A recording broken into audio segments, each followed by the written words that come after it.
Ma mère l'a dit lors de mon premier Noël après avoir accouché.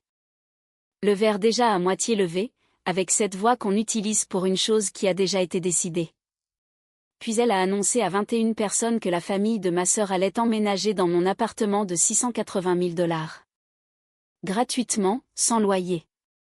Elle ne demandait pas, elle annonçait. Mon bébé dormait contre ma poitrine. J'ai regardé ma mère, puis ma sœur, et je n'ai pas discuté. Je les ai laissés faire leur carton. Je les ai laissés célébrer. Pendant 8 jours, ils ont planifié ce déménagement comme si ma maison était déjà la leur. Puis le matin du déménagement est arrivé. Leur camion a remonté mon allée. Ma mère était sur le siège passager, et la clé de ma porte d'entrée était dans son portefeuille, là où elle se trouvait depuis 6 ans. Elle n'a jamais réussi à la faire tourner. Je n'étais pas là. Ma voisine m'a appelé et m'a raconté ce qui s'était passé sur cette pelouse. Et je me suis assise par terre, avec ma fille sur mon épaule, et j'ai ri jusqu'à ce qu'elle se réveille. Restez avec moi pour celle-ci et dites-moi d'où vous écoutez. J'aime savoir qui est dans la pièce. Je vais commencer par le début, parce que ce rire a mis 7 mois à se construire, et le pire dans tout ça, ce n'est pas la partie à laquelle vous vous attendez.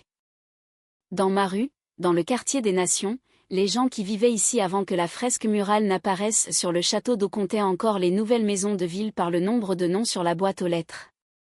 Et sur la mienne, il y en avait un. Dileya Puy, 34 ans, infirmière en soins palliatifs. J'ai acheté cet endroit en 2019 pour 412 000 $. Je l'ai payé avec des contrats d'infirmière itinérante. Yuma, puis Bakersfield, puis Sioux Falls en février, ce qui est une chose que l'on ne fait qu'une seule fois. Je vivais dans des chambres avec une plaque chauffante et un mini-frigo, et je mettais chaque prime sur un compte auquel je ne touchais pas. Pour y arriver, j'ai manqué le mariage de ma sœur Kayla. J'ai envoyé un cadeau, une carte et un chèque, et j'ai travaillé 14 heures d'affilée dans une ville du désert où personne ne connaissait mon nom. Le jour où j'ai eu les clés, je me suis tenue dans le salon vide avec un crayon derrière l'oreille et le mètre-ruban de mon père à la main. Petit boîtier jaune, bouton de blocage usé et lisse d'un côté. Répuy est mort en février 2017, et ce mètre-ruban était le seul de ces outils que j'ai demandé. Je l'ai accroché au cadre de la porte et j'ai marqué la hauteur pour une étagère que je ne construirai pas avant une autre année. Puis j'ai appelé ma mère. « C'est à toi » demanda Charlène Poud. « C'est vraiment à toi. C'est vraiment à moi. » Eh bien, une pause, et je pouvais l'entendre se détourner du téléphone, vers quelqu'un d'autre dans sa cuisine. Kayla cherche aussi, tu sais. Ça fait 18 mois qu'elle cherche. J'ai ri. Honnêtement, j'ai ri. J'ai dit quelque chose sur le fait que le marché était difficile, et que j'espérais que Kayla trouverait bientôt quelque chose. Ma mère a répondu quelque chose de chaleureux, nous avons raccroché, et je suis allée marquer une autre étagère. J'ai beaucoup repensé à cet appel. Il lui a fallu 9 secondes pour détourner la conversation de moi, et la ramener sur ma sœur. 9 secondes, et je ne l'ai pas entendu. La boîte aux lettres avait un seul nom. Je pensais que ça réglait la question. Quelques semaines plus tard, j'ai mis un double de clé sur un anneau et je l'ai apporté chez ma mère. J'aimerais vous dire qu'elle me l'a demandé. Ce n'est pas le cas. C'est moi qui l'ai apporté. J'ai dit quelque chose à propos des tuyaux qui gèlent, du fait que je travaillais de nuit, et que quelqu'un devrait pouvoir entrer si une alarme incendie se déclenchait alors que j'étais à 2 comtés de là, avec un homme mourant. Charlène puis l'a prise de ma main, l'a regardée un instant, puis elle a ouvert son portefeuille et l'a mise dans la poche zippée où elle garde des timbres, de vieux tickets de tombola et la petite carte plastifiée des funérailles de mon père. « Je la garderai pour toi », dit-elle. C'est tout. Elle ne m'a pas remercié. Elle n'a pas discuté. Elle a refermé la poche. Et le bruit de cette fermeture est clair, c'est un son que je peux encore recréer dans ma tête, sur commande, 6 ans plus tard, comme un enregistrement que je n'ai jamais accepté de faire. J'ai donné une clé à ma mère. Elle l'a mise dans son portefeuille. La poche zippée de son portefeuille contenait aussi une liste de noms pliés, des gens de l'église pour la plupart, nous deux, et le numéro de téléphone du centre de soins palliatifs où je travaille, qu'elle avait écrit elle-même l'année où papa se mourait. C'est ça, le truc avec ma famille. Quand quelqu'un est en train de partir, c'est moi qu'ils appellent. Oncle Beau, 2019, 2 heures du matin, qui respirait mal. Ma mère m'a appelé avant d'appeler une ambulance. Quand tante Peggy Lynn a commencé la chimio, je l'ai conduite à Vanderbilt tous les 3e mercredis pendant 4 mois, et je suis restée assise dans le parking avec un livre que je n'ai jamais ouvert. Quand une facture arrivait d'un hôpital de l'État du Tennessee, elle était photographiée et m'était envoyée par texto, avec 3 points d'interrogation et aucune salutation. Et entre ces choses-là, rien. Pas un appel pour les plans de Thanksgiving. Pas une question sur comment s'était passée ma semaine.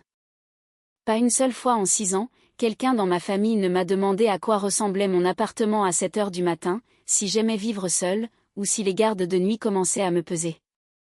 Ma superviseure est une femme nommée Sandy Voix, 57 ans, 22 ans dans les soins de fin de vie. Un après-midi, nous revenions d'une maison à Antioche, elle mangeait des bretzels dans le sachet avec une main sur le volant, et elle a dit ça, sans y mettre le moindre poids. Je me suis assise auprès de 40 personnes pendant qu'elle mourait, dit Sandy. Pas une seule ne m'a jamais dit qu'elle regrettait d'être restée silencieuse. Elles m'ont dit qu'elle regrettait d'avoir attendu. J'ai fait une blague, en disant qu'elle devrait mettre ça sur une tasse. Elle n'a rien dit d'autre. Elle a juste laissé cette phrase flotter là, dans la voiture, avec les bretzels et l'odeur de la maison de quelqu'un d'autre sur nous deux. Et elle m'a laissé ne pas répondre, ce qui est une forme de bonté en soi. Je passe toute ma vie professionnelle à aider des étrangers à dire les choses difficiles à leur famille, avant que la fenêtre ne se referme. Ma famille n'appelle que quand quelqu'un est en train de mourir. La balancelle sur le Porsche de Marlène Cutright a un grincement qui se produit dans le mouvement vers l'avant, pas vers l'arrière. Et je le sais parce que j'ai passé les 2 derniers mois de ma grossesse assise dessus. Elle a 72 ans. Elle habite dans notre allée depuis avant les maisons de ville. Et quand les promoteurs sont arrivés, elle est restée. Et maintenant, elle a une maison de ville de 600 000 $ de chaque côté d'elle, et un carré de tomates qui reçoit plus de soleil que n'importe lequel d'entre nous. Fin octobre, je suis rentrée d'un rendez-vous de 34 semaines avec les chevilles de la taille de pamplemousse, et elle m'a fait signe de venir avant même que j'aie fermé la portière de ma voiture. « Assieds-toi, dit-elle. Ne discute pas, assieds-toi. » Elle a apporté du thé glacé dans un verre qui a transpiré directement sur mon genou. Nous avons parlé de rien pendant un moment. Puis elle a dit, avec exactement la même voix qu'elle utilisait pour les tomates, « Ta maman est passée mardi. » Mardi. MHM.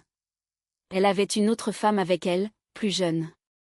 Elles sont restées une 20aine de minutes. Elle s'est balancée vers l'avant et la balancelle a grincé.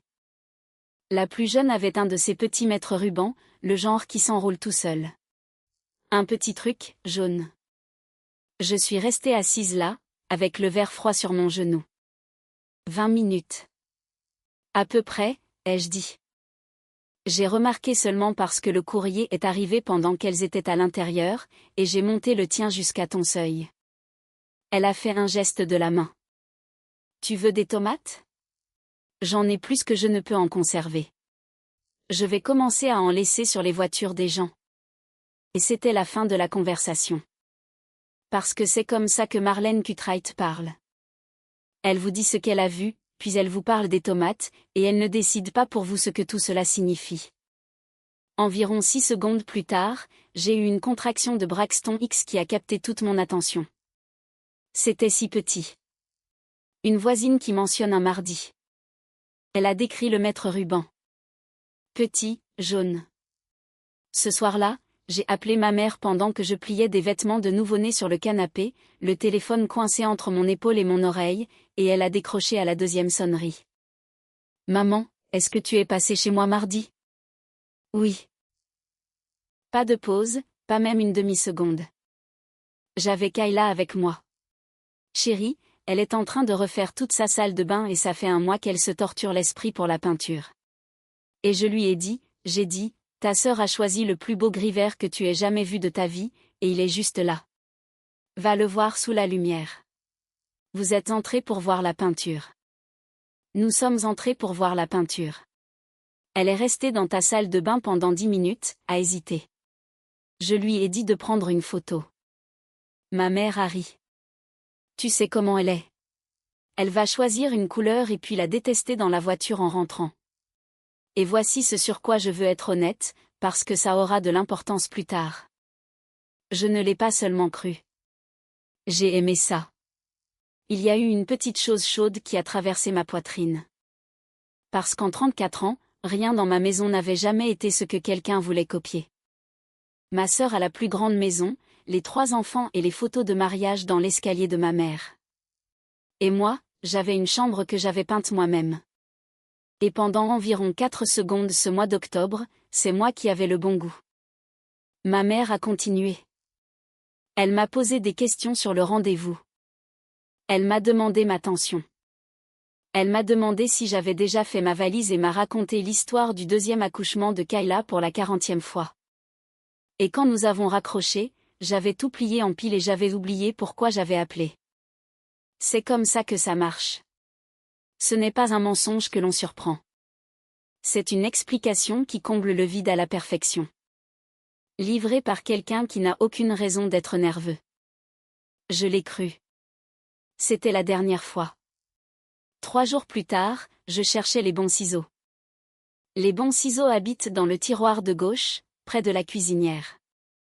Tout comme le mètre ruban, dans le coin arrière gauche, où je l'ai mis en mars 2017 quand je l'ai ramené après avoir vidé le garage de mon père, et où il est resté pendant 8 ans, parce que je suis le genre de personne qui a une place pour chaque chose. Il était dans le tiroir de droite. Je suis resté là, le tiroir ouvert, la main sur le bord du comptoir, et le boîtier jaune posé sur un menu à emporter. Je l'ai pris, je l'ai déplacé dans le tiroir de gauche, j'ai fermé les 2 tiroirs et je suis allé trouver les ciseaux complètement ailleurs. Je n'y ai plus pensé pendant 2 mois. Le mètre ruban de mon père était dans le mauvais tiroir. Ren est née le 9 novembre, et il y a environ 3 minutes de cette nuit que je n'ai pas. Je connais les chiffres parce que je les ai lus plus tard. Je sais ce qu'est une hémorragie postpartum. J'en ai déjà expliqué une à une famille. Ce que j'ai de la mienne, c'est ceci. La lumière était trop blanche. La main de quelqu'un était sur mon sternum. Il y avait une odeur de latex que je n'ai pas pu chasser de mon nez pendant 6 jours, et que je sens encore parfois dans une épicerie, sortie de nulle part, sans aucun gant à proximité. 5 jours dans cette chambre. Ma mère est venue 2 fois. La première fois, elle est restée 11 minutes et m'a dit que le parking était un cauchemar. La deuxième fois, elle a apporté un lapin en peluche et est restée peut-être 15 minutes. Elle a tenu Ren près de la fenêtre, a dit qu'elle avait le menton de mon père, puis elle a regardé sa montre. Ma sœur Kayla n'est pas venue. Le dernier matin, l'infirmière de sortie parcourait les papiers avec moi, elle s'est arrêtée et a posé son stylo. « Est-ce que quelqu'un vient vous chercher ?» « Oui, ai-je dit. » J'ai conduit moi-même jusqu'à la maison avec un siège auto à l'arrière et une main sur le volant. 5 jours. Je ne me souviens que de 3. La peinture dans la chambre de Ren s'appelait Souffle de sauge. Je l'avais appliquée moi-même en août, seule, sur 2 soirées, avec la fenêtre ouverte et un ventilateur dans l'embrasure de la porte.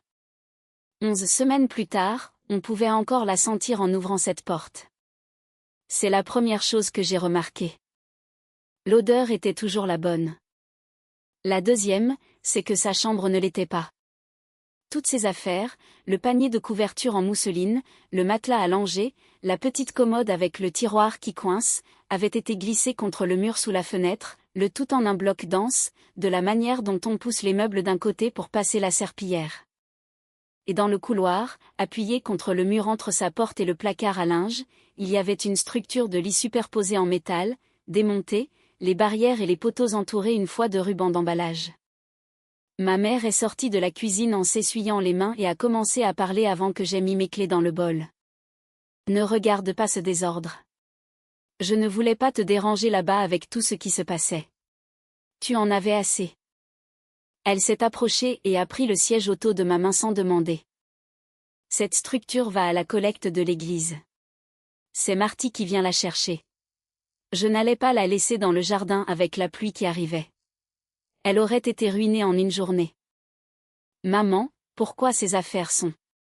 Parce qu'un homme était là pour prendre les mesures pour la collecte, et je n'allais pas le laisser marcher sur les affaires du bébé.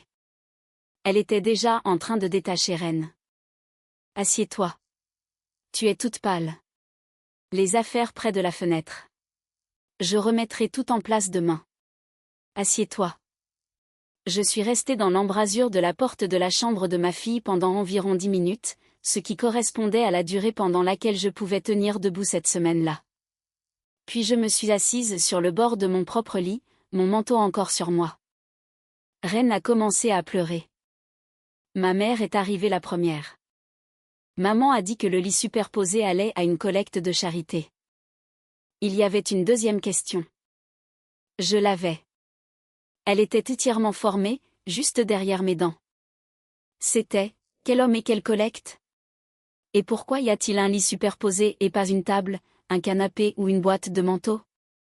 Ce n'est pas la peur qui m'a arrêtée.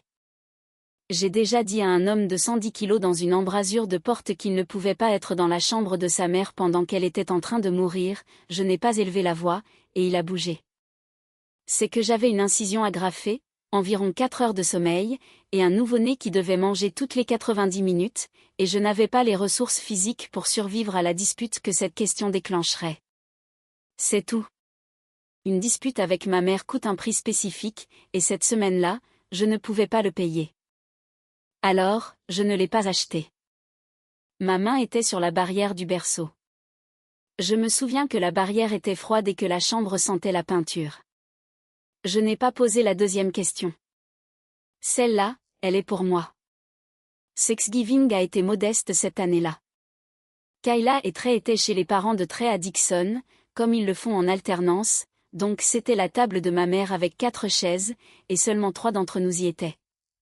Charlène, moi, Reine, endormie dans l'écharpe, et tante Peggy Lynn, qui est passée pour 1 heure et est repartie avec une assiette couverte de papier d'aluminium. Après le départ de Peggy, je me tenais à l'évier, ma mère essuyait, et l'eau était trop chaude comme toujours chez elle. Et je l'ai dit, je vais peut-être devoir vendre l'appartement. Elle a continué à essuyer. 2480 $ par mois, ai-je dit. C'est le total, avec les impôts et la copropriété. Je suis en congé pour 12 semaines, et rien n'est payé. L'hôpital m'envoie encore des choses de novembre, et ils n'ont pas fini. Maman, je te le dis parce que c'est réel. J'ai fait le calcul 4 fois. Elle a posé une assiette dans le placard, puis a pris la suivante de ma main avant que j'aie fini de la rincer. Tu sors d'une opération majeure il y a 2 semaines, dit Charlène puis, 2 semaines. Tu ne peux pas prendre une décision concernant une maison dans cet état, et tu ne devrais même pas en parler, parce que les gens parlent. Elle a essuyé l'assiette. Ne sois pas dramatique, chérie. Tout le monde est à court en novembre.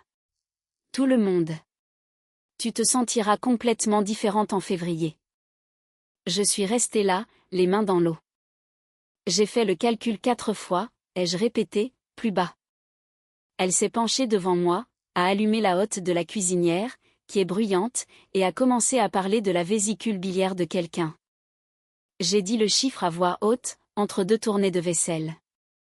J'ai plus pensé à cette cuisine qu'à n'importe quelle autre pièce de cette histoire. J'ai dit, peut-être. Tout était déjà en mouvement à ce moment-là, et, peut-être, était la dernière porte que je lui avais laissée ouverte. Je lui ai dit le 27 novembre. Elle l'a entendu. Elle était à 50 cm de mon visage, en train d'essuyer une assiette, et elle a tout entendu. Elle ne l'a pas dit à tante Peggy. Elle ne l'a pas dit à Kayla. Elle ne l'a dit à personne à l'église, dans cette rue ou dans cette famille. Cette histoire n'a jamais quitté cette cuisine. Il y avait 21 personnes dans le salon de Kayla et Trey le soir de Noël. Environ 9 d'entre elles tenaient des assiettes en carton à un moment ou à un autre. Et c'était, je veux le dire clairement, une bonne fête. Les parents de Trey étaient là. Tante Peggy Lynn était là, dans un cardigan rouge avec une clochette dessus. Les 3 enfants de ma sœur faisaient des allers-retours en courant de la cuisine au couloir. Quelqu'un avait mis les meilleurs moments des Titans, sans le son. Un cousin se disputait avec le père de Trey pour savoir si on peut mettre du sucre brun sur les patates douces s'il y a déjà des guimauves, un débat que cette famille a chaque année. Ren a dormi tout le temps dans l'écharpe, contre ma poitrine. C'est la partie dont mon corps se souvient le mieux. Le poids d'elle juste sous ma clavicule, ma main à plat sur son dos, et la chaleur qui s'accumule là-dessous. J'ai mangé. J'ai ri de quelque chose pendant environ 1h30. J'étais une personne à une fête. La seule chose qui clochait, et je l'ai remarqué, les classer et n'en ai rien fait, c'était ma sœur. Kayla riait de tout, de choses qui n'étaient pas des blagues, de son beau-père qui disait le mot « guimauve ». Elle tenait un verre dont elle ne buvait pas, et à 2 reprises, elle est sortie dans le couloir avec son téléphone, est revenue et a posé la main sur l'épaule de Trey en passant. Kayla a plus ri cette année-là qu'elle ne l'avait jamais fait. À 9h, ma mère s'est levée et a tapé une fourchette sur le côté de son verre. Elle avait une annonce à faire. Une bonne, a-t-elle dit. Elle a dit qu'à partir de la première semaine de janvier, Kayla, Trey et les enfants emménageraient dans mon appartement, que tout était arrangé, que c'était gratuit, évidemment, parce que la famille ne fait pas payer la famille. Puis elle s'est tournée, m'a regardé droit dans les yeux, a souri et l'a dit, « Tu n'as qu'un bébé. Eux, ils ont plus besoin de place. » Sa bouche s'est étirée sur le dernier mot. Sa voix est devenue chaleureuse. Elle a levé son verre sur le mot, plus, comme on le fait à un mariage, et tous les verres dans la pièce se sont levés avec le sien. 2 secondes de rien. Puis quelqu'un a fait « Oh » et toute la pièce a éclaté en bruit. Elle a levé son verre sur le mot « plus ». J'ai ouvert la bouche. Maman, je dois dire. Pas ce soir, ma chérie. Elle souriait toujours. Elle a tapoté l'air dans ma direction avec sa main libre. C'est Noël. La pièce a ri. Ce n'était pas cruel. C'était le genre de rire que les gens font quand une mère se comporte comme une mère. Et il a roulé juste sur l'espace où le reste de ma phrase allait aller. Quelqu'un a dit quelque chose à propos du parking. Je me suis assise. 21 personnes m'ont vu ouvrir la bouche, puis la fermer et me rasseoir sur ce canapé, avec ma fille attachée à moi. Ça s'est passé devant des témoins. Quoi qu'il soit arrivé après ça, c'est arrivé après ça. Je me suis assise. Toute la pièce m'a vu m'asseoir. Le père de Trey a posé la seule question intelligente de la soirée. Il a une 60aine d'années, retraité de l'usine Nissan à Smyrna, et il l'a posée comme les hommes plus âgés posent des questions sur l'argent. Directement et sans malice, au milieu d'une bouchée. Et pour son prêt? La pièce s'est tue pendant peut-être 1 seconde et demie.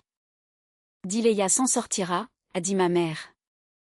C'est une infirmière. Et c'était tout. C'était l'intégralité du traitement. Les têtes se sont baissées, les têtes se sont relevées. Le père de Trey a hoché la tête comme si les comptes étaient équilibrés. Et la conversation est passée à savoir si le camion pourrait monter dans l'allée derrière ma rangée de maisons ou s'il devrait porter les cartons en faisant le tour. Personne n'a demandé combien coûte un prêt immobilier. Personne n'a demandé où je dormirais. Ma mère avait déjà répondu à cette partie plus tôt, nonchalamment, en aparté, que Ren et moi prendrions ma vieille chambre chez elle pour un temps, que ce serait bien, qu'une nouvelle mère ne devrait pas être seule. Quoi qu'il en soit, les enfants ont commencé à se disputer pour savoir qui aurait la chambre avec la fenêtre. Tante Peggy est venue s'asseoir sur l'accoudoir du canapé à côté de moi, a mis sa main autour de mon poignet, et sa main était chaude et sèche, et je me souviens qu'elle était plus lourde que ce à quoi je m'attendais. « Tu es une brave fille, dit-elle. Tu es si gentille. D'offrir comme ça. » Offrir. J'ai entendu le mot. Je l'ai senti atterrir de travers. Et j'avais un nourrisson endormi attaché à ma poitrine, j'étais à 5 semaines et 6 jours d'avoir perdu la majeure partie de mon sang sur une table, et je n'avais pas la force de pourchasser un mot à travers une pièce bondée. Je suis partie avant 10h. Tante Peggy a dit, « Tu es si gentille d'offrir comme ça. » Elle est passée l'après-midi suivant avec un plat en aluminium de jambon et son téléphone déjà sorti. Peggy a 66 ans et elle ne sait pas comment ne vous montrer qu'une seule chose. Elle cherchait une photo des enfants près du sapin, elle est passée devant quelque chose, y est revenue, et a tourné l'écran vers moi, ravie. Regarde Kayla. Elle avait l'air si heureuse sur ce canapé à toi. Ma sœur, assise sur mon canapé, ma couverture sur l'accoudoir derrière elle. Ma fenêtre avec le store tordu que je n'ai jamais réparé dans le coin supérieur droit du cadre. En dessous, la légende, notre nouvel endroit. J'ai regardé la date, 10 novembre, 14h31, et autre chose est sortie du sol pour me frapper alors que je tenais le téléphone de ma tante. La veille, à la fête, j'avais utilisé la salle de bain du couloir chez ma sœur, celle pour laquelle ma mère disait qu'elle se torturait l'esprit pour la peinture. Le même carrelage que le jour où ils ont emménagé. Pas une seule chose dans cette pièce n'avait été touchée. La photographie était datée du 10 novembre. Peggy est partie. J'ai ouvert mon propre téléphone et je suis allée sur la page de Kayla.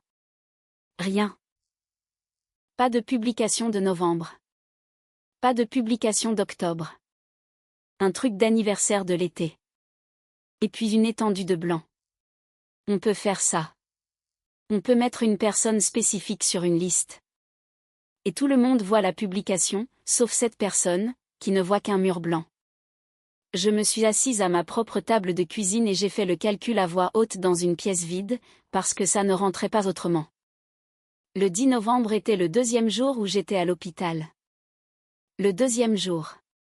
Le soir de Noël était le 25 décembre. 6 semaines, 47 mentions, j'aime, 11 commentaires. J'ai lu les 11 deux fois. La plupart n'étaient rien. 3 points d'exclamation, un cœur. Tellement heureux pour vous. Seules 3 personnes ont dit quelque chose qui signifiait qu'elles avaient vraiment regardé la photo. Une sur le canapé, une sur la rue, une qui disait « Et si près de chez ta mère, en plus ». C'est la partie que je voudrais que vous sachiez si vous vous retrouvez un jour à faire ce calcul. 47 personnes n'ont pas conspiré contre moi. 47 personnes ont vu une femme sur un canapé et ont fait glisser leur pouce. 3 personnes savaient exactement ce qu'elles regardaient, et aucune des 50 ne savait qu'il y avait quelqu'un qui n'avait pas été mis au courant. Mes mains n'étaient pas assez stables pour tenir le téléphone, alors je l'ai posé face contre la table. Si vous écoutez ceci et que vous avez eu un moment comme celui-là, un écran, une date, et toute une famille de l'autre côté, dites-moi dans les commentaires ce que vous auriez fait à cette table. Auriez-vous appelé votre sœur ce soir-là, ou auriez-vous attendu? Un mot suffit. Canapé, si vous l'auriez appelé. Silence, si vous auriez attendu. Je veux savoir, parce que je suis sur le point de vous dire ce que j'ai fait, et je ne suis toujours pas sûr que c'était la bonne chose à faire. Il restait 7 jours avant la clôture. J'ai décidé que je n'allais pas échanger 7 jours contre une seule dispute. Sur mon téléphone, la page de Kayla était vide. J'ai ouvert le tiroir de gauche près de la cuisinière, j'ai sorti le mètre-ruban de mon père et je me suis assise par terre dans la cuisine, le dos contre le lave-vaisselle. Petit boîtier jaune, bouton de blocage usé et lisse d'un côté parce qu'il était droitier et qu'il l'utilisait depuis avant ma naissance. Un mardi de fin octobre, ma mère, une femme plus jeune, 20 minutes, et quelque chose de petit et jaune. Puis a construit les étagères de ma chambre d'enfant, l'établit dans ce garage et une table de pique-nique qui est toujours dans le jardin de tante Peggy, en train de grisonner. Et il ne m'a jamais laissé tenir le crayon avant que j'aie appris à lire les marques. Il sortait la lame jusqu'à une ligne, la tenait là, et me faisait venir la regarder. Puis il écrivait le nombre sur le bord de la planche avec ce fin crayon de charpentier qui ne s'aiguisait jamais bien, et il disait les 2 mêmes choses, à chaque fois, dans le même ordre, d'une voix sans aucune hâte. Mesure 2 fois, D. Le bois, il se fiche de savoir si tu es sûr de toi. Ensuite, tu coupes une seule fois, et tu coupes comme si tu le pensais vraiment. Il est la seule personne de ma famille qui m'ait jamais posé une question, puis attendu la réponse complète. Et ils ont pris son mètre-ruban dans mon tiroir et l'ont utilisé pour mesurer ma maison pour quelqu'un d'autre. Je n'ai pas pleuré. Je suis restée assise sur ce sol, le boîtier dans mes 2 mains, pendant une durée que je ne saurais dire, et le lave-vaisselle est passé à son cycle de séchage, et quand je me suis finalement levée, ma jambe était engourdie et j'ai dû me tenir au comptoir. Je l'ai remis dans le tiroir de gauche, coin arrière gauche. Mon père est mort depuis 8 ans. Le mètre-ruban, non. La conversation de groupe de la famille a sonné comme une machine à sous pendant 8 jours d'affilée. Ils ont commencé le 27. Trey est passé, a mesuré la porte de mon allée, et a rapporté que le canapé passerait de côté. Les enfants ont fait un appel vidéo, debout dans leur propre couloir, s'attribuant des chambres dans une maison où ils n'avaient jamais mis les pieds. Ma chambre, la petite, et le cadet criant que la chambre avec la fenêtre n'était pas juste. Quelqu'un a envoyé la photo d'une réservation de camion de déménagement. Quelqu'un a envoyé un pouce levé. Ma mère a envoyé un cœur. Ils utilisaient les mots « notre appartement »,« notre cuisine »,« notre porte d'allée ». Le 28, mon cousin m'a appelé pour toute autre chose, puis Harry a dit « Et, Kayla a dit que vous ne vous étiez toujours pas vraiment parlé. » J'ai dit « non ». Il a dit « maman lui a dit d'y aller et de déménager. Tu finiras par te ranger. » Il faisait quelque chose avec ses mains. Un enfant criait derrière lui. C'est tout tante Charlène, ça. Et, bravo à toi. Sérieusement, c'est une grande chose que tu fais pour eux. J'ai relu cette conversation par texto 3 fois après avoir raccroché. Pas, elle ne savait pas. Pas, il y a eu un malentendu. Elle savait. Ma sœur savait que je n'avais jamais dit oui une seule fois. Et elle a quand même scotché ses cartons de cuisine, parce que notre mère lui avait dit que je plierais, et parce qu'en 34 ans, elle ne m'avait jamais vu ne pas plier. Maman a dit, déménage. Elle finira par se ranger. J'ai commencé à faire mes propres cartons le 27, la cuisine d'abord, parce que c'est le moins sentimental. Un marqueur sur le côté de chacun. L'un d'eux disait « Reine », et il contenait les couvertures en mousseline, les draps du berceau et le petit tiroir de la commode qui coince. À 16h40 cet après-midi-là, je me suis assise par terre avec un rouleau de ruban adhésif encore à la main, et j'ai envoyé une seule ligne à ma sœur. Appelle-moi avant de déplacer quoi que ce soit. L'écran affichait « Livré ». J'ai posé le téléphone face contre la moquette, j'ai fini le carton, et j'en ai fait 2 autres. Je l'ai vérifié ce soir-là. Je l'ai vérifié le lendemain matin. Je l'ai vérifié le 29, le 31, et le 2 janvier, alors que j'étais dans un bureau de notaire à Green Hills. J'ai envoyé une seule ligne. Elle disait « Livré ». Le téléphone a sonné le 29 à 10h du matin, et ma mère a passé les 3 premières minutes à être adorable. Comment je dormais? Est-ce que Reine se réveillait toujours à 2h? Avais-je mangé autre chose que des crackers? Est-ce que je voulais qu'elle apporte un gratin? Parce qu'elle en avait un au congélateur et que ce n'était pas un problème. Aucun. Puis, sur exactement le même ton, sans même changer de vitesse, bon, écoute, Trey veut commencer à apporter des chargements le premier, pour ne pas tout faire en un jour avec les enfants. Peux-tu me faire un double de ta clé, ou juste laisser la tienne sous le paillasson? Dans un cas comme dans l'autre. J'étais debout à la fenêtre de ma cuisine. Dehors, Marlène Cutright tenait un tuyau d'arrosage, en train de faire quelque chose à un pot en plein décembre. La clé, c'est mon affaire. Je n'ai rien dit. Une demi-seconde de rien, ce qui n'est pas long, sauf qu'en 34 ans d'appel téléphonique avec Charlène puis, je ne l'avais jamais fait taire une seule fois. Je pouvais entendre son réfrigérateur tourner. Eh bien, dit-elle, c'est bon. Très peut attendre le 3. Ce n'est pas la fin du monde. Un petit rire, placé là exprès. Comme tu veux. Et c'était tout. Elle a continué à parler du gratin pendant une autre minute, puis elle a raccroché, et je suis restée à cette fenêtre, le combiné encore à la main, plus longtemps que nécessaire. 6 mots. Je fixe des limites pour gagner ma vie depuis 11 ans, avec des fils qui voulaient passer outre une ordonnance de ne pas réanimer, avec des filles qui voulaient nourrir une femme qui ne pouvait plus avaler. Et je n'avais jamais, de ma vie, dit une phrase entière à ma mère sans y attacher une raison. Je n'ai pas expliqué. Je ne me suis pas excusée. Je n'ai pas dit, je suis désolée, maman, c'est juste que la clé, c'est mon affaire. 8 jours, 21 personnes dans ce salon le soir de Noël. 8 jours de planification entre l'annonce et le camion. Personne ne m'a demandé ce que j'en pensais. Personne ne m'a demandé mon avis. Personne ne m'a demandé si j'avais accepté, ce qui était la vraie question, et qu'aucun adulte de cette famille ne m'a posé en 8 jours. Et elle avait une clé dans son portefeuille toute la semaine. Elle ne l'a jamais utilisée une seule fois. J'ai réfléchi à la raison, et une seule réponse correspond. Ma mère n'a jamais, de sa vie, fait seule une chose qu'elle pouvait faire devant des gens. Une clé ouvre une porte. Une arrivée ouvre une histoire. La structure du lit superposé était toujours appuyée dans mon couloir. Personne n'était venu la chercher. Il n'y avait pas de collecte. Il n'y avait pas d'homme nommé Marty. 8 jours. Personne ne m'a posé une seule question. Revenons avec moi à 3 heures du matin le 20 novembre, 7 jours après mon retour de l'hôpital. J'étais assise par terre dans une chambre d'enfant à moitié démontée qui sentait encore le souffle de sauge, le dos contre le mur, et les factures étalées sur la moquette devant moi, dans l'ordre où elles étaient arrivées. Reine dormait. Le babyphone grésillait. Il y avait de la valeur dans cette maison. De la vraie valeur, logée dans les murs, où je pouvais la voir mais pas la toucher.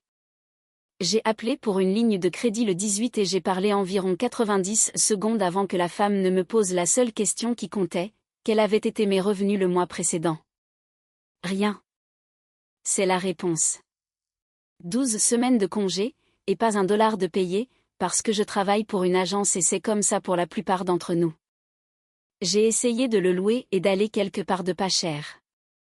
La copropriété limite les locations, le quota était plein, et la femme du conseil a été gentille et m'a dit qu'elle me mettrait sur une liste. Puis j'ai fait le dernier calcul, celui qui a fermé la porte pour de bon. Disons que je reprenais le travail plus tôt. Disons que je trouvais un moyen de reprendre en janvier au lieu de février. La garde d'un nourrisson dans cette ville coûte 1 300 $ par mois, et c'est si on a une place, et je n'avais pas de place. 2 480 $ pour la maison, 1003 cents pour que quelqu'un tienne ma fille pendant que j'allais tenir la mère de quelqu'un d'autre. Ça ne collait plus. Pas ce mois-là, pas en février, pas en juin. Il n'y avait aucune version de ce calcul où je gardais la maison et restais une personne. J'ai envoyé un texto à Sandy Void à 3h12. À 3h14, elle a répondu « Je suis libre jeudi ». Ne réponds pas. L'ordre des choses est la colonne vertébrale de tout ça. J'ai pris cette décision le 20 novembre. Je n'avais pas vu de photo. Je n'avais pas entendu le mot « offrir ». Personne n'avait rien annoncé à aucun dîner. Je n'ai pas vendu cette maison pour gagner quoi que ce soit. Je l'ai vendue parce que je n'allais pas demander d'aide à ma famille pour ensuite leur en être redevable. 3 heures du matin et le calcul ne tombait toujours pas juste. Les factures sont allées dans un dossier, et le dossier sur la table de la cuisine. L'après-midi suivant, je suis allée jusqu'au carré de tomates et j'ai demandé à Marlène Cutright si elle connaissait un agent immobilier. Elle s'est essuyé les mains sur son jean. Ma Karen cherche dans cette allée depuis 2 ans, dit-elle. 2 ans. Chaque fois que quelque chose se libère, c'est parti en un week-end, et elle pleure dans ma cuisine à ce sujet. Karen Cutright Doss est venue à 6 heures du matin un samedi, parce que je lui avais dit que Ren s'endormait à 5h30 et que je préférais qu'elle voie l'endroit avec un bébé endormi dedans plutôt que de ne pas le voir du tout. Elle a enlevé ses chaussures à l'intérieur de la porte sans qu'on le lui demande. Son mari est resté sur le seuil avec le café.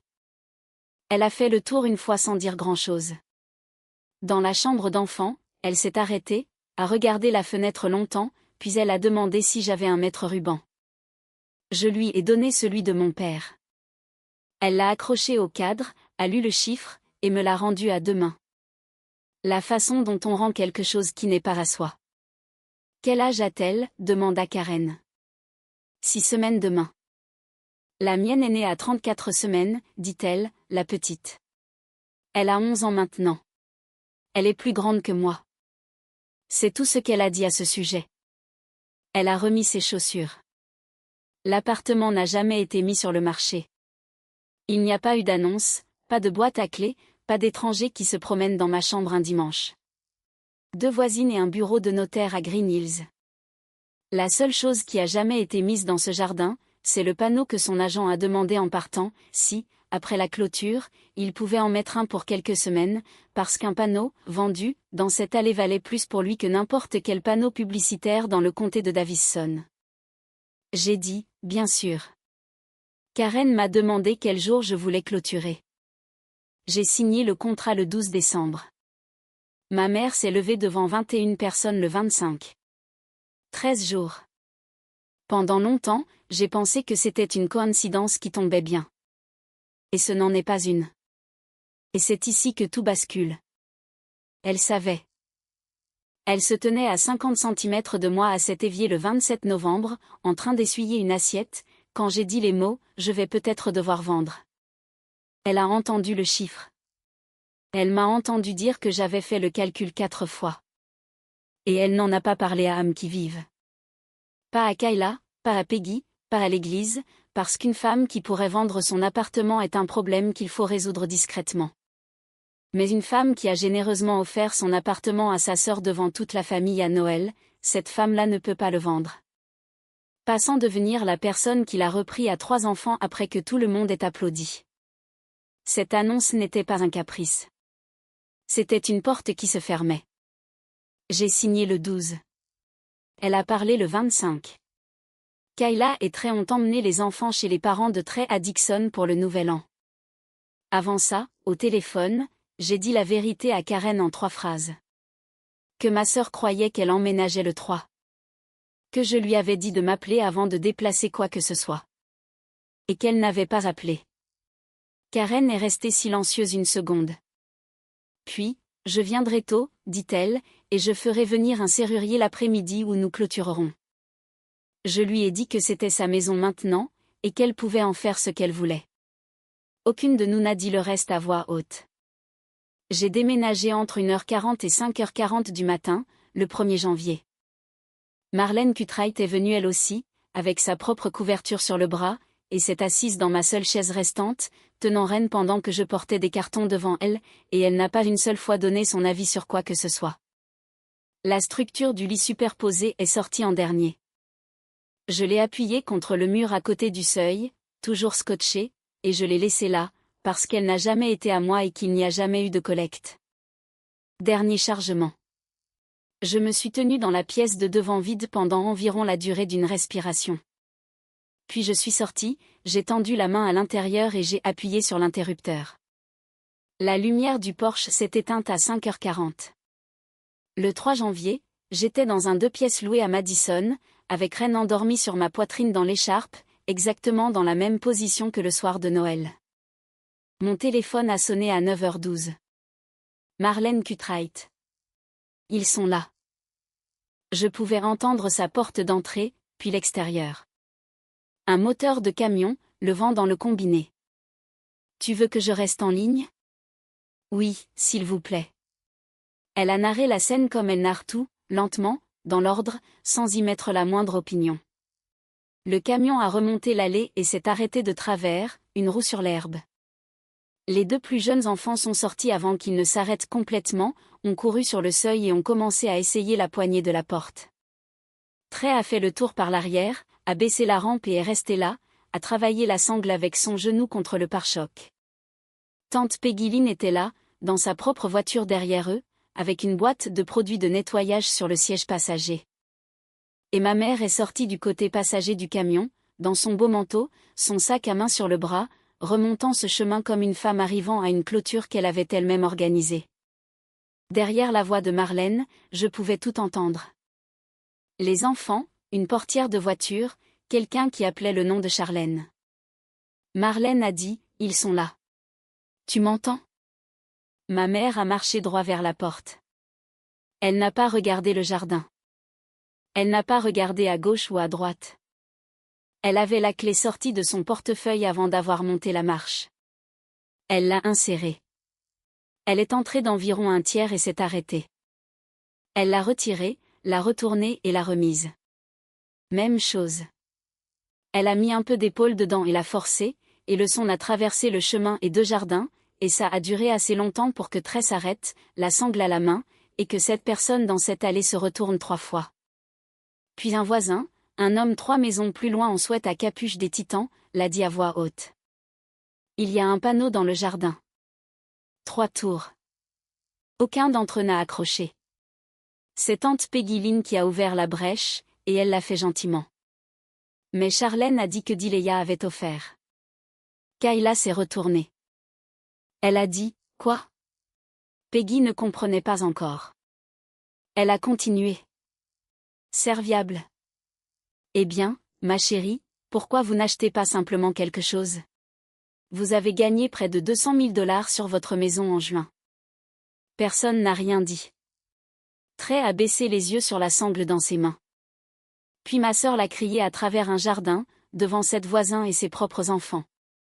Maman a dit qu'elle était d'accord, puis plus bas, et pire, pourquoi on ne pouvait pas emménager avec toi? Le visage de ma mère a tenu environ 4 secondes. Puis il n'a plus tenu. Kayla a crié, maman a dit qu'elle était d'accord. J'ai ri. Ça n'a pas eu l'effet que j'aurais imaginé. C'est sorti de moi d'un seul coup, de quelque part sous les côtes. Et ça ne s'est pas arrêté quand je lui ai dit de s'arrêter. Ce n'était pas un rire de triomphe. C'était 7 mois à garder un visage impassible à travers un hôpital, un couloir, un Noël et une conversation de groupe, sortant par la seule porte qui était ouverte. J'ai ri assez fort pour que Ren se réveille contre ma poitrine et fasse le petit bruit surpris qu'elle fait, les bras en l'air, puis je me suis arrêtée et mon visage était mouillé.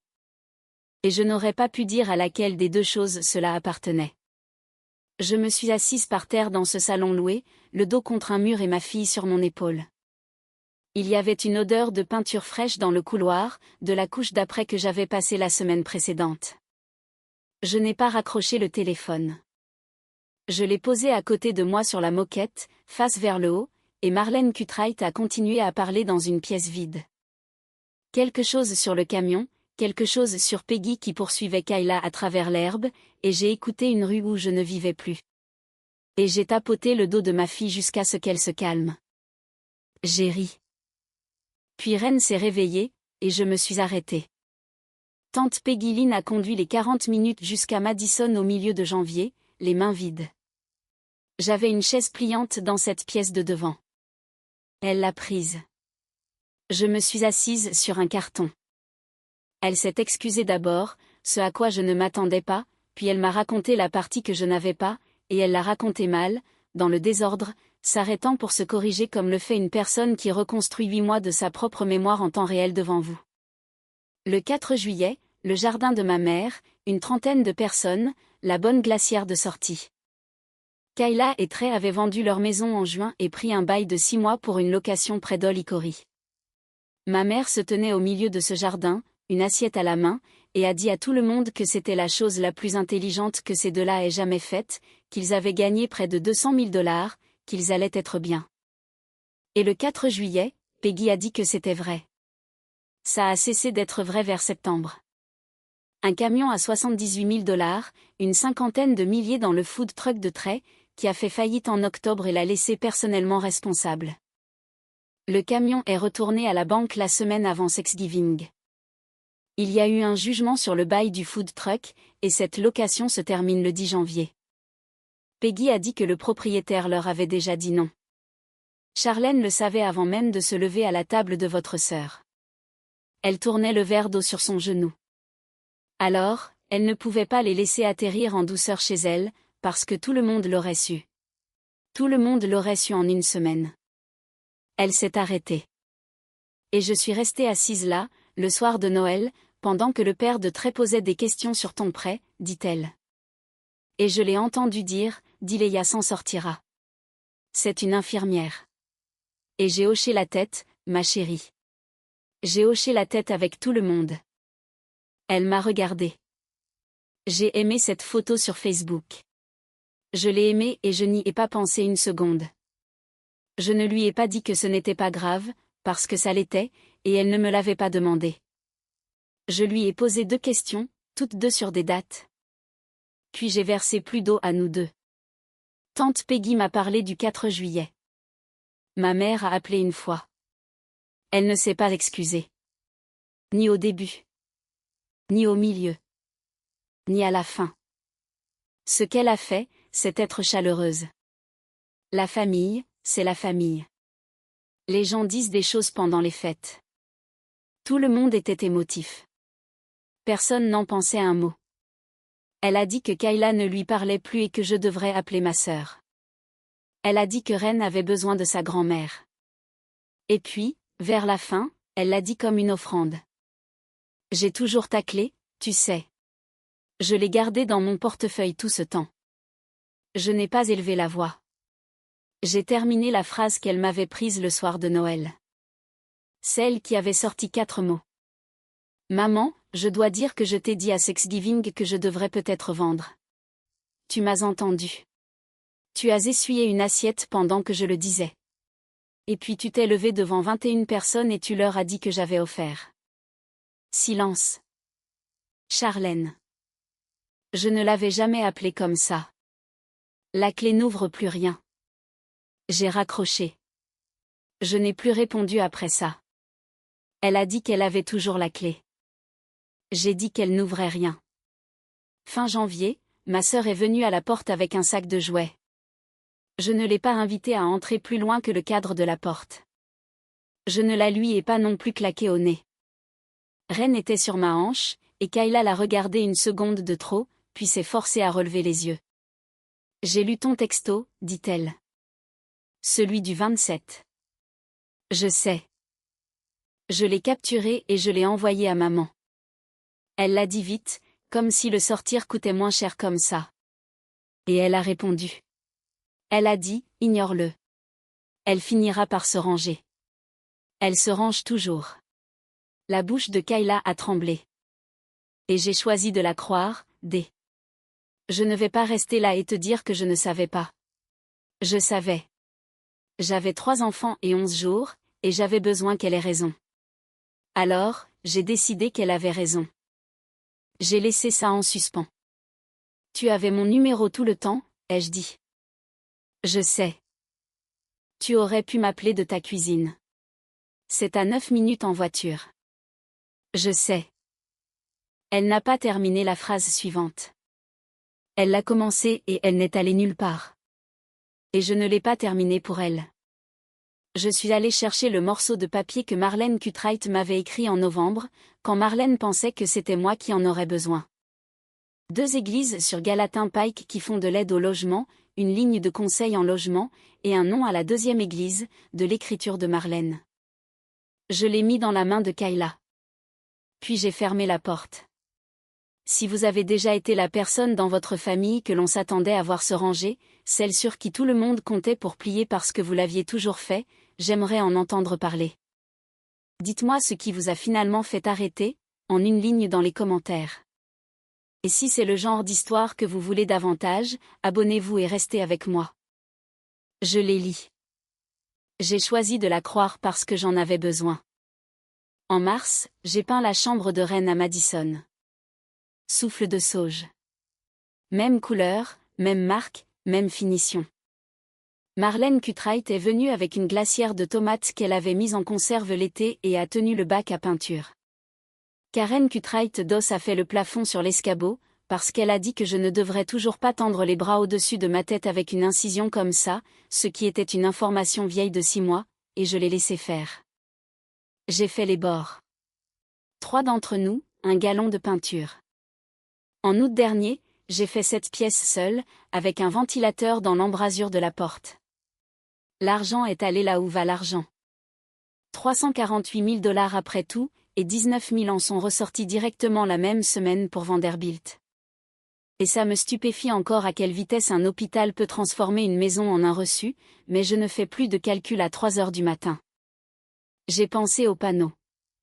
Cet agent m'a demandé, debout sur mon seuil en décembre, s'il pouvait en mettre un après la clôture, et j'ai dit, bien sûr. Et je n'ai pas pensé à qui arriverait avec un camion dans cette allée le 3. Je me le suis dit 4 ou 5 fois maintenant. Je ne suis toujours pas certaine que je n'y pensais pas. Le mètre ruban de mon père est accroché à un clou à côté du cadre de la porte dans cette chambre, à une hauteur où une personne peut l'atteindre sans regarder. Personne ne l'emprunte. Il n'y a pas de double de clé pour cet endroit ailleurs que dans ma poche. Pas parce que j'ai décidé de ne plus jamais en donner à personne. Je pourrais. Mais si ce jour arrive, ce sera moi qui en déciderai, et ce sera moi qui la remettrai en main propre, et elle ne sera pas dans la partie zippée du portefeuille de quelqu'un d'autre, où je l'avais mise moi-même, par amour. En haut de l'échelle, avec le rouleau en action, Marlène Cutright a dit qu'elle voyait mon père à la quincaillerie sur Charlotte des années auparavant, avant même que je déménage ici, et qu'il était le genre d'homme qui lisait toute la boîte avant d'acheter quoi que ce soit. J'ai dû m'arrêter de peindre les bords une seconde. Je suis restée là, le pinceau à la main, le bord humide devenant collant. Puis j'ai fini le mur, parce qu'on ne peut pas laisser un bord humide. Personne n'a prononcé le nom de ma mère de tout l'après-midi. Cette fois, nous étions 3 à tenir le bac.